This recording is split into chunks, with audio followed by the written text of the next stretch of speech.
To FF time show. இன்னைக்கு சினிமால என்னென்ன அப்டேட்ஸ்லாம் வந்திருக்கு அப்படின்றத ஒவ்வொன்றா பார்க்கலாம். அதுல முதல்ல குட் பேட் அக்லி படத்துடைய டீசர் மேக்கிங் வீடியோ வந்து இப்போ படக்குழு ரிலீஸ் பண்ணியிருக்காங்க. ஏற்கனவே சமீபத்தில் டீசர் ரிலீஸ் பண்ணி அதிகமான பார்வையாளர்களால் பார்க்கப்பட்டு ஒரு சாதனையை வந்து படைச்சிச்சு. ஸோ அந்த வகையில் இப்போ டீசர் மேக்கிங் வீடியோ வந்து ரிலீஸ் பண்ணியிருக்காங்க. இந்த டீசர் மேக்கிங் வீடியோவில் நிறைய விஷயங்கள் ரசிக்கக்கூடியதாக இருந்துச்சு. முக்கியமாக அஜித் அவங்களுக்கும் ஆதித்ய ரவிச்சந்திரன் அவங்களுக்கும் இருக்கிற காம்போ ஸோ பயங்கரமாக கிளாப் பண்ணி கூட இருக்கிற ஆக்டர்ஸுமே வந்து ரொம்ப என்கரேஜ் பண்ணிட்டு இருந்தாங்க. ஸோ அந்த அளவிற்கு இந்த படத்தை ரொம்ப ரசிச்சு பண்ணியிருக்காங்க அப்படின்றது தெரியுது. இதை தொடர்ந்து ஜிவி பிரகாஷ் அவங்களுமே வந்து இந்த படத்திற்கான ஒரு சாங்ஸ் வந்து பயங்கரமாக போட்டிருக்கிறதா சொல்கிறாங்க. அது மட்டும் இல்லாமல் அடுத்து வந்து ரிங்டோனா கூட வந்து நீங்கள் யூஸ் பண்ணுறதுக்கான வாய்ப்பு இருக்குது. ஸோ ரிங்டோனை மாற்ற வேண்டிய தேவை வரும் அப்படின்ற மாதிரிலாம் இந்த படத்துக்கான ஒரு ஹைப்பை வந்து கிரியேட் பண்ணியிருக்கிறாங்க. அது மட்டும் இல்லாமல் மார்ச் 18ஆம் தேதி இந்த படத்துடைய ஃபர்ஸ்ட் சிங்கிளுமே வந்து ரிலீஸ் ஆக போகுது. அதற்குள்ளேயே ஃபர்ஸ்ட் சிங்கிளுக்கான ப்ரோமோ இதெல்லாம் வந்து ரிலீஸ் ஆகும் அப்படின்னு எதிர்பார்க்கப்படுது. இந்த டீசர் மேக்கிங் வீடியோவில் ஆதித்ய ரவிச்சந்திரன் அவங்களுடைய பெர்ஃபார்மன்ஸ்லாம் பார்க்கும்பொழுது அப்படியே எஸ்ஜே சூர்யாவை பார்க்குற மாதிரியே ஒரு ஃபீல் வந்து இருந்துச்சு. ஸோ அந்த அளவிற்கு வந்து அவர் பயங்கர இன்வால்வாக வந்து பண்ணிட்டு இருக்கிறாரு. இன்னும் பின்வரும் காலங்களில் ஒருவேளை ஆதித்ய ரவிச்சந்திரன் அவர்களே கூட அவர் எடுக்கிற படங்களில் சின்ன சின்ன ரோல் வந்து வந்துட்டு போவாரு அப்படின்னு எதிர்பார்க்கப்படுது. அப்படி இருந்துச்சு அப்படின்னா ஆதித்ய ரவிச்சந்திரன் அவங்களையுமே விரைவில் வந்து நம்ம ஒரு நடிகராக பார்க்கலாம்.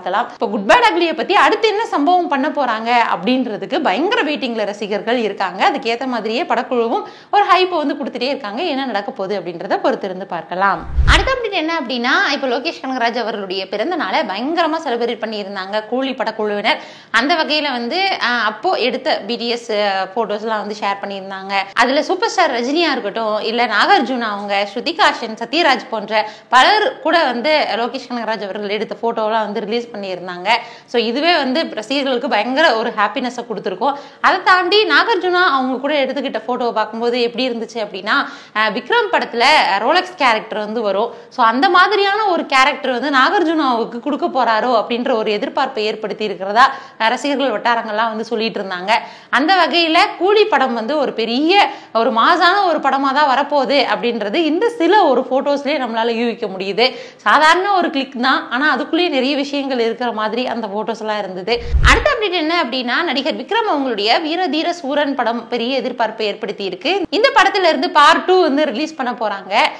மார்ச் 27ஆம் தேதி ரிலீஸ் ஆக போற இந்த படத்துடைய ட்ரெய்லர் மார்ச் 20ஆம் தேதி ரிலீஸ் ஆக போகுது அப்படின்ற மாதிரி அப்டேட் கொடுத்திருக்காங்க. ரீசெண்டா வீர தீர சூரன் படத்துல இருந்து சாங்ஸ் எல்லாம் ரிலீஸ் பண்ணியிருந்தாங்க. ஜிவி பிரகாஷ் அவங்களுடைய மியூசிக் பயங்கரமா ஒர்க் அவுட் ஆயிருக்கு அப்படின்றது சாங்ஸ்லேயே தெரிஞ்சிச்சு. அதை தொடர்ந்து இந்த படத்துடைய அவுட்புட்லாம் வந்து சூப்பரா வந்திருக்கான்.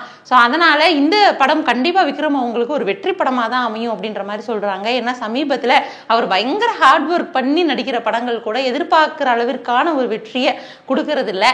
அந்த வரிசையில வீர தீர சூரன் படம் அவருக்கு என்ன மாதிரியான ஒரு வெற்றியை கொடுக்க போகுது அப்படின்றதுடைய எதிர்பார்ப்புல ரசிகர்களும் இருக்காங்க. அடுத்த அப்டேட் என்ன அப்படின்னா தமிழக கிரிக்கெட் வீரரான வருண் வந்து சமீபத்தில் ஒரு பேட்டி கொடுத்திருக்காரு. அதுல அவர் என்ன சொல்லியிருக்காரு அப்படின்னா நடிகர் விஜய் அவங்களுக்காக 2-3 ஸ்கிரிப்ட்லாம் வந்து எழுதியிருக்கிறாராம். ஆனா என்ன பண்றது, விஜய் அவர்கள் வந்து அரசியலுக்கு போயிட்டாரு அப்படின்ற மாதிரி தன்னுடைய வருத்தத்தை வந்து தெரிவிச்சிருக்கிறாரு. ஏற்கனவே விஜய் அவர்களுக்கு நிறைய பேர் வந்து கதையை எழுதி வச்சுட்டு வெயிட் பண்ணிட்டு இருக்காங்க. கண்டிப்பா அவர் வந்து முழு நேர அரசியல்ல ஈடுபட மாட்டாரு, எப்படியாவது நடிப்பு துறைக்கு வந்துருவாரு அப்படின்னு நிறைய பேருடைய எதிர்பார்ப்பா இருக்கு. அப்படி ஒரு எதிர்பார்ப்பை அவர் வந்து நிறைவேற்ற வகையில மறுபடியும் ஆக்டிங்க்கு வந்தாங்க அப்படின்னா ஒருவேளை வருண் அவர்கள் இவரை வச்சு படம் இயக்கிறதுக்கான வாய்ப்பு இருக்கா இல்லையா அப்படின்றத நம்ம பொறுத்திருந்துதான் பார்க்கணும். ஒருவேளை நடிகர் விஜய் அவர்கள் முழு நேர அரசியல் பண்ணாம நான் கொஞ்சம் நடிக்கவும் வரேன் அப்படின்ற மாதிரி அவர் சொன்னாரு அப்படின்னா அடுத்தடுத்து அவருக்கு வந்து யாரெல்லாம் கதை சொல்ல போறாங்க, வருண் அவர்கள் வந்து விஜய் அவர்கள் வச்சு இயக்க போறாரா அப்படின்ற தகவல்கள்லாம் அடுத்தடுத்து வெளியாகும். என்ன நடக்க போகுதுன்றத பொறுத்திருந்து பார்க்கலாம். அடுத்த அப்டேட் என்ன அப்படின்னா இயக்குனர் ராம்குமார் அவங்களுடைய இயக்கத்துல விஷால் அவங்களுடைய நடிப்புல ஒரு புது படம் வந்து உருவாகிட்டு இருக்கு. ராட்சசன் கூட்டணி வந்து மறுபடியும் இணைஞ்சு ஒரு புது ராட்சசன் வந்து கொடுக்க போறாங்க அப்படின்றதுதான் நம்ம எதிர்பார்ப்பா இருக்கு. இந்த படத்துல விஷால் அவங்களுக்கு ஜோடியா மமிதா பைஜு அவங்க வந்து நடிக்கிறாங்க. ஏன்னா சமீபத்திலேயே மமிதா பைஜு வந்து சில படங்கள் வந்து பண்ணிட்டு இருக்காங்க. கடைசியா வந்து பிரேமலு படத்தை கூட நம்ம தமிழ்லயே வந்து பயங்கரமா என்ஜாய் பண்ணோம். இப்போ விஷால் அவங்களோட சேர்ந்து வந்து மமிதா பைஜு அவங்க வந்து நடிக்கிறாங்க. இந்த படம் வந்து கண்டிப்பா ராட்சசன் படம் அளவிற்கான ஒரு வெற்றி படமா தான் வரும் அப்படின்றது எதிர்பார்ப்பா இருக்கு. நம்ம விரைவில் இதற்கான அடுத்தடுத்த அப்டேட்டை எதிர்பார்க்கலாம். அடுத்த அப்டேட் என்ன அப்படின்னா நிதின் மற்றும் ஸ்ரீலீலா அவங்களுடைய காம்பினேஷன்ல ஒரு படம் வந்து ரிலீஸ் ஆக இருக்கு. ஸோ அந்த படம் தான் ராபின்ஹுட். இந்த படத்துல ஸ்பெஷாலிட்டி என்ன அப்படின்னா, ஆஸ்திரேலிய முன்னாள் கிரிக்கெட் வீரர் டேவிட் வார்னர் அவர் வந்து ஒரு சிறப்பு தோற்றத்துல வந்து நடிச்சிருக்கிறாரு. ஸோ இதனால ஹைதராபாத்தில் நடக்க போற ப்ரமோஷன் ஃபங்க்ஷனுக்குலாம் வந்து டேவிட் வார்னர் அவர்கள் வந்து கலந்துக்குவாரா இல்லையா அப்படின்ற மாதிரியான ஒரு எதிர்பார்ப்பு இருக்கு. ஸோ இந்த டேவிட் வார்னர் அவங்கள வந்து நம்ம கிரிக்கெட் விளையாண்டு பார்த்துருப்போம். இப்போ ஒரு ஆக்டரா வந்து பாக்குறதுக்காக ரசிகர்கள் எல்லாம் பயங்கர ஆர்வத்தோட காத்துட்டு இருக்காங்க.